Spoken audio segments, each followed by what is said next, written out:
please do not try and turn in the golf swing. Now, you're probably looking at the screen thinking, what's this crazy Welshman talking about? But what we see with a lot of golfers is when they try and turn, they do it the wrong way. Let me explain. So when you say to a guy turn, they kind of all turn their shoulders. They'll tend to go like this. And they'll tend to move this shoulder across. Now the shoulder's not really what we're trying to rotate. What we're trying to rotate is the mid-spine, the midsection of your body here, through here.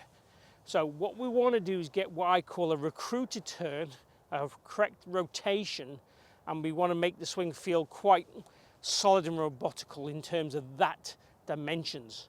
So let me explain how you would feel it and how you do it and how you can try and recruit it the right way. First thing I want you to do is take some kind of stretchy, bungier object, wrap it around your body and pull it back.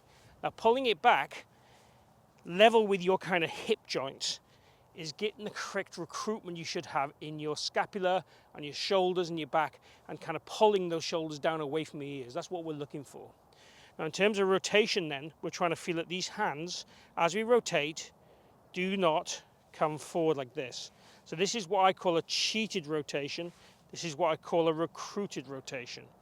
Now, the range of movement might be slightly less than what you're actually getting, but what we're after is that quality. And again, what we want to do is make sure we coil through the body to get the turn as big as we can.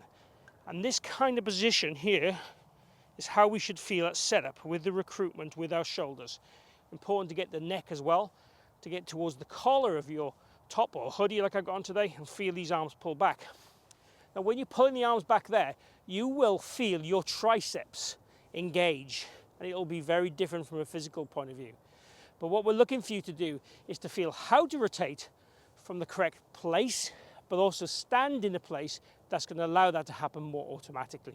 Another great way of feeling this turn is to get your hands and put them on your chest like so. So very tight to your chest, and then just think about, okay, if I was going to pass, and imagine you've got a ball in your hand, this over to my mate over here, that's how the rotation needs to feel. Moving your rib cage and feel that you're going to pass it to someone over the corner. Add that to kind of the arms and having structure. That works. The second part of this to give you the arm structure, if you take your trail hand and put it underneath your lead hand and make a backswing, it's very hard now for the arms to kind of finish the turn. Kind of the only way you can get your arms into a decent height and width is by rotating through the torso correctly.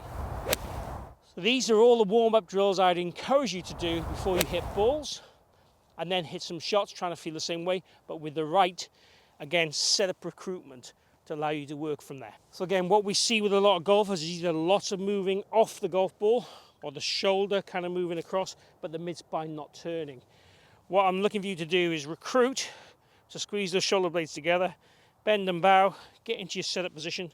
From there, try and keep that scapula as squeezed as you can. Turn that and let the arms work up and go to the side. And then we're looking for that kind of heavily recruited shoulder rotation, and maybe not like a loose, floppy looking backswing with no rotation of the mid-spine, which is really detrimental. So what happens if you don't turn the mid-spine is on the way down you will be too forward generally. The arms will come out. The rotation in the body happens too early. So we're looking to rotate and coil and shift the pressure into the trail side. And at the top of the backswing, it wants to be about 60% of your pressure into the trail side. So it's not a huge amount, but it's certainly during the journey going to get up to about 80%. And then recenter a little bit more at the top as it starts to get ready for the downswing. But we're after that kind of recruited turn. I kind of call this like a windmill turn. So keeping the hands out level and turning. That feeling is what you want to have, not this. That's a totally different physical feel. And I urge you to get up out of your seats if you're watching this at home, or if you're in the driving range watching this, put your arms to your side, make some rotations, and feel the difference between that and this.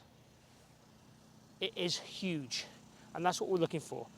Get the mid-spine moving correctly, allowing the hips and pelvis to facilitate that, and the knees and the ankles and the foot if you haven't got much flexibility, to allow the downswing to be more automatically on the right plane, path and sequence. So when you go to hit a golf ball, squeeze those shoulder blades together, preset those hips slightly forward, and then feel when you're swinging that you're going to turn the same way as best you can.